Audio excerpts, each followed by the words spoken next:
Welcome back to my studio. I thought I would share with you today a fun project to try. I'm sure some of you have seen these before, but a lot of people have been making journals out of cardboard books. So kids' cardboard books, a lot of times I find them in the discount section at TJ Maxx or in a Goodwill store. We have a big sale every year at our high school with all old books, and it's a fundraiser for the school, and I pick up a bunch when I'm there. But I thought I'd share with you some of the ones I have created. This one already had a heart cut out, similar to how this one has a hole cut out of it. This one only had it on the front page. And then I proceeded to put in here a lot of my gel prints. And then obviously I have doodled in with some of the gel prints, and these I haven't done anything to yet. But having the prints in these cardboard books format really allows you to have fun with markers and any type of paint pen, having it not bleed through to the other page. Also having a hard surface to work on when you're doing that. I really enjoy this process and seeing all of my different color choices, and I use these as references. This started for me with just making them in black and white with black and white markers, which I have done as well. And I like using that craft paper.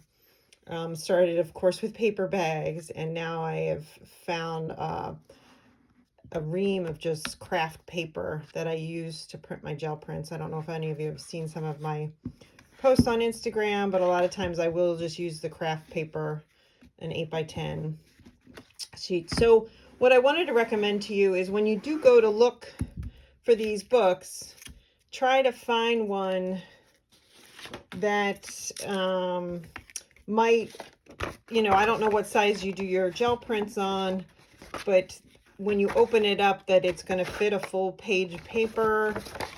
If not, sometimes you're left with a little bit, which is okay.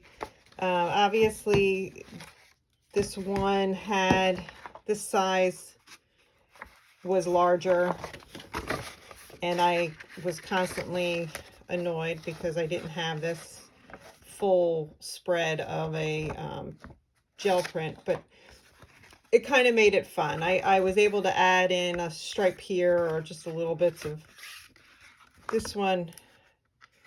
I don't know how I did that one. Must be two pieces.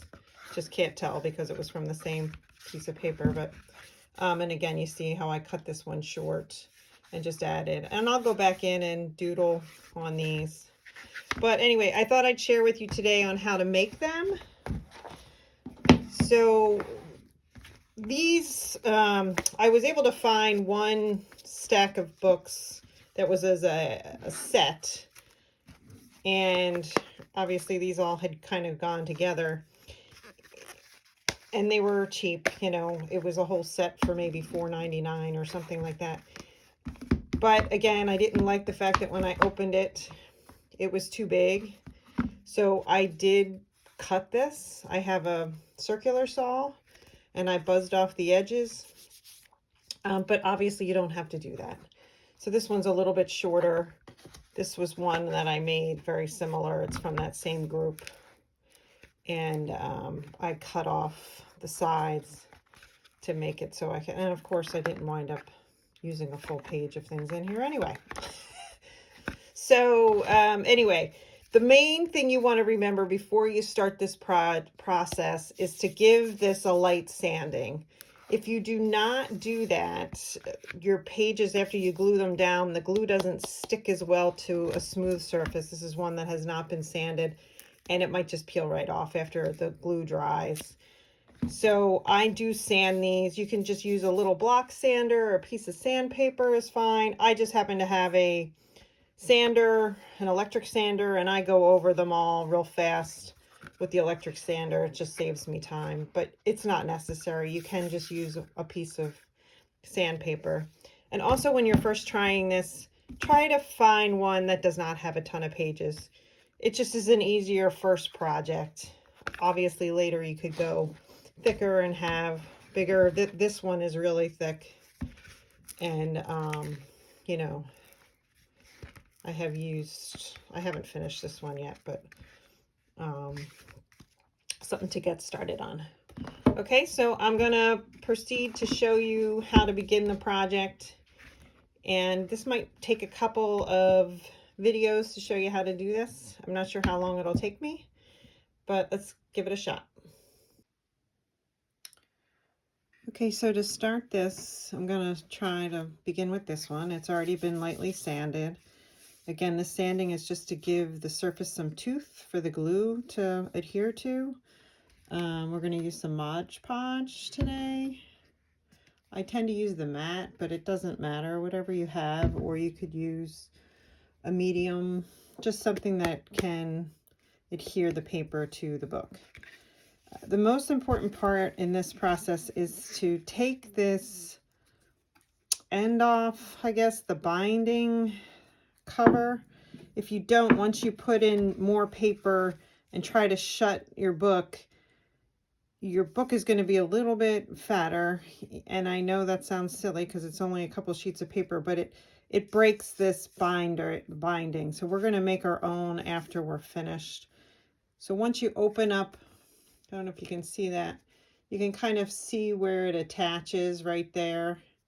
I just take a razor blade or my X-Acto knife and I pop it in there and just kind of get that cut out. I'll zoom in for that.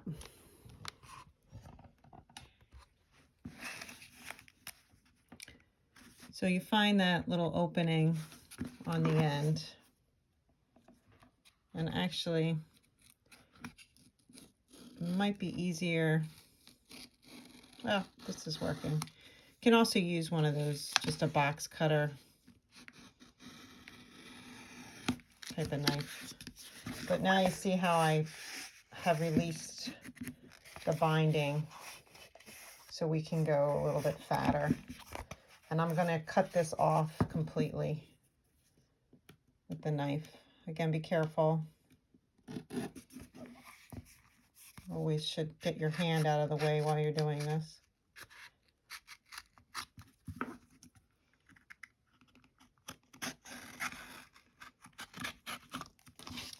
Okay. So I was able to get that off. And we have some rough edges. I'm going to grab some sandpaper real quick and we'll brush that off. All right, so see how there's just a little bit of, I have my sand block here. Again, you could just use a sheet of sandpaper, but that stuff will come right off with the sandpaper.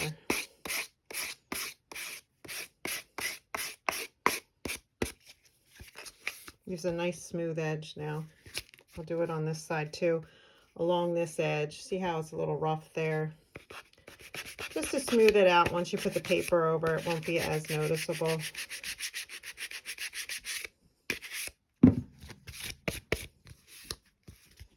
Again, a lot smoother. And that should be great. Okay, so I'm just going to clean off my surface real quick. And I have grabbed some of my gel prints. You might just want to have some on hand. Pick out your favorites or ones that you want to remember your... I kind of use these as references, these books, to remember what types of paints I used, what combinations worked well together, and then, you know, something that I can also doodle on if I am feeling the need. So I'm going to open this up. Now, the other important thing is when you do use a full sheet across both pieces, you know, like a full spread of a book, you want to leave the book open when you are gluing these down. And the reason for that is because I have done this both ways. I've done this where I have folded the paper and kind of sandwiched it in there and put it that way. But then when I open the book, the paper split right down the center. So it is better to glue it down open faced. Now sometimes you might need something for some of the thicker books that I have. I've needed to stack things on the other side just to be able to have a flat, full surface. But, you know, you can stack books, other books under there, or a piece of wood or something. I think I have some wood here. Hold on one sec. So here's a little piece of wood. If I just slide that under here, it just gives me extra support when I'm gluing this down.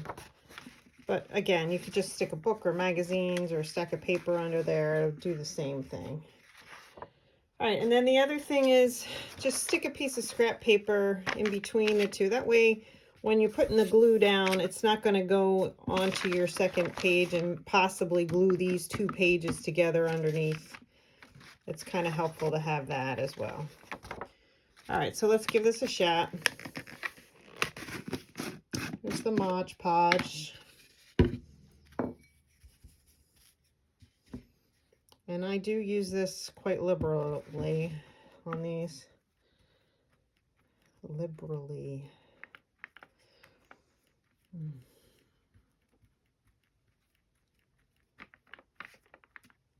And sometimes you'll get a little glob. You want to try to get the globs out. Try to make it as smooth as possible, because that will show kind of as a lump under your paper.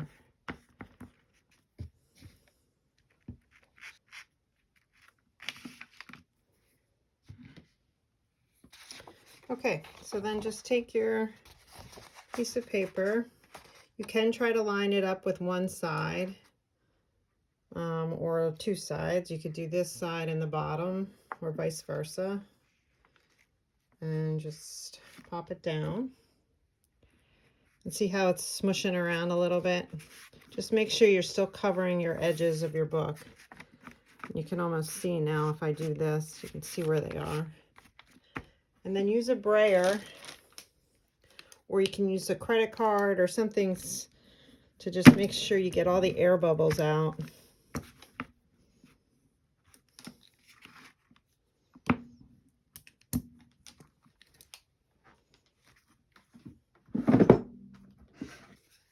Sometimes I use old key cards and I just smooth it across there as well.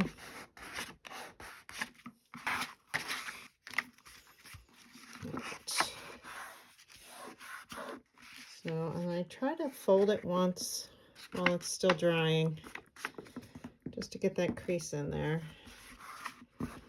Sometimes there's some lumps in there. You can just push them down. All right, so then the other thing you want to do is just look along these edges. See how there's a little bit of glue there? I try to wipe that off before it dries. Just run a paper towel in there. See, there's a little bit in here. There's some along this edge.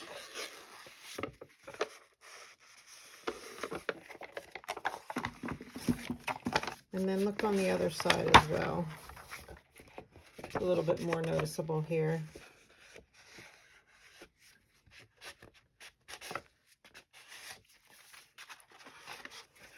All right, now we're going to want to let that dry.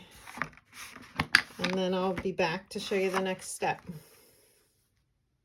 Okay, so this is fairly dry now. A good test to know if something is dry enough. Might sound like a weird test to you, but I put my hand on it. If it feels cold, usually means that glue is still really wet under there. I've really only waited about 10 minutes for this.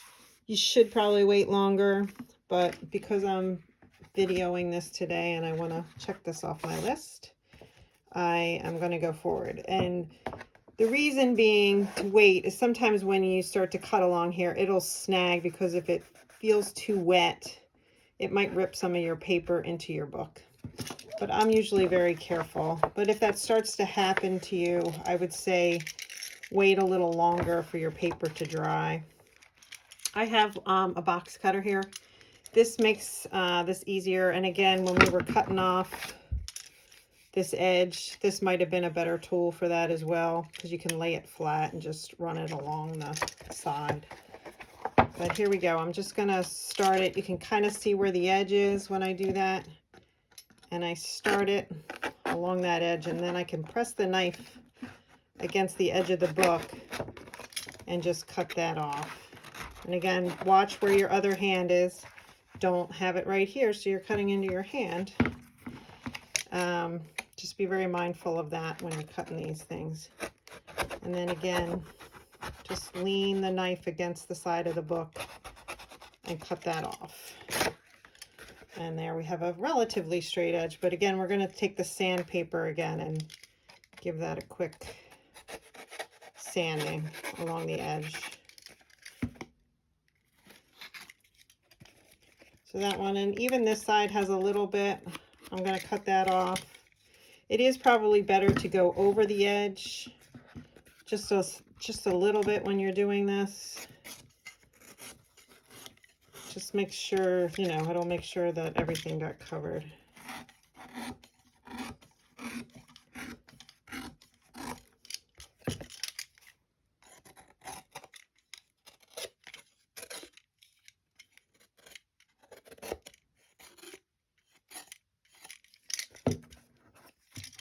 Still a little bit on that end there.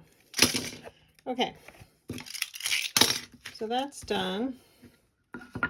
And now I'm going to take my sand block again and just hit these edges. It just takes off a little bit of that extra pieces there that are on the edge. And the sandpaper grit I'm using here is a 220. You really can use anything from about 100 up, I think.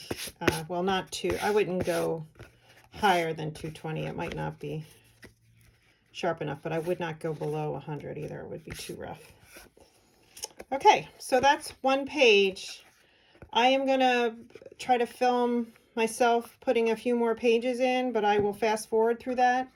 And then I'll make the second video will be how to do the binding on this and the cover.